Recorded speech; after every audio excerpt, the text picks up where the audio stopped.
role in betraying the Soviet defectors. According to our information, they were some, I wouldn't call them double agents, but simply amoral people working for this, for the United States Embassy. And confining in people like this would be a suicide. So I had to be extremely careful. I could not trust anyone.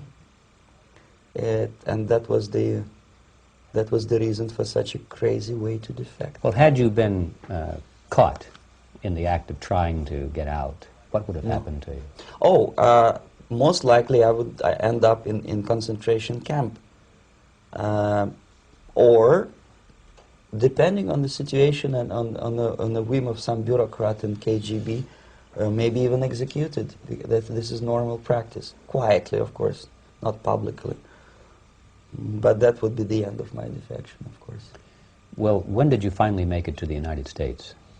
In 1970, after about 6 months of debriefing in Athens by the CIA, and I presume FBI too, they let me go first to Germany, then to Canada. That was my decision. I had to change my identity to protect my family and my friends in USSR. And also I was a little bit paranoid knowing that both Soviet KGB and probably some double agents within the American system may be after me. So I wanted to settle down as far away as possible. I requested CIA to give me some kind of new identity and just let me go on my own. And I settled in Canada. I was a student.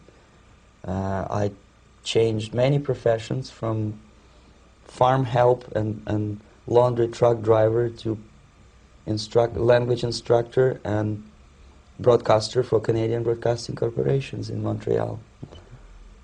Well, have you had any threats on your life or any yes. unpleasant in about 5 years, KGB eventually discovered that I am working for Canadian Broadcasting.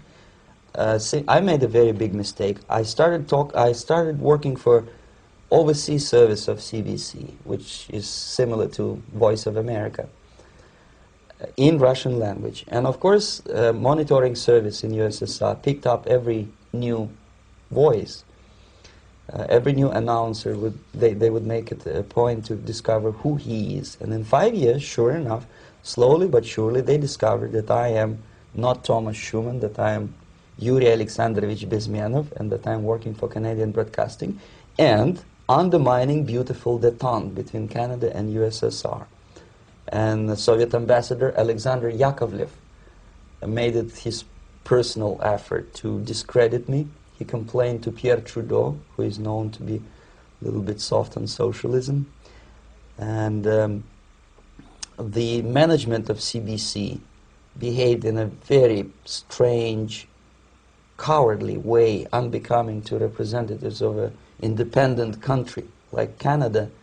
They listened to every suggestion that Soviet ambassador gave, and they started shameful investigation, analyzing content of my broadcasts to USSR. And sure enough, they discovered that some of my statements were probably would be offending to the Soviet Politburo. So I had to leave my job.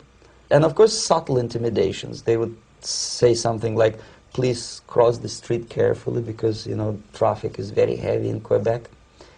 And fortunately, I know about the psychology and the logic of activity of the KGB, and I never allowed myself to be intimidated. This is the worst thing. This is what they expect a person, a defector, to be intimidated. Once they spot that you are scared, they keep on developing that line.